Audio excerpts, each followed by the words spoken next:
আসসালামু আলাইকুম। শুনে অত্যন্ত খুশি হলাম যে গতকালকে ইরান থেকে ইসরায়েলের মধ্যে প্রায় 200 রকেট নিক্ষেপ করা হয়েছে।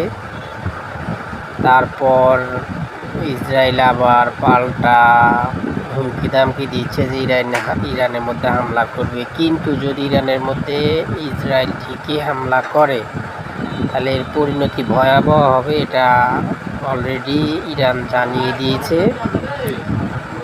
তো এখন হচ্ছে ইয়েমেন থেকে হুতিরাও মিসাইল হামলা করেছে ইসরায়েলের মধ্যে। এটা এটা তো প্রায় মনে হয় 1-2 ঘন্টা আগে এটা করেছে। খবরটা আমরা এখন পাইলাম।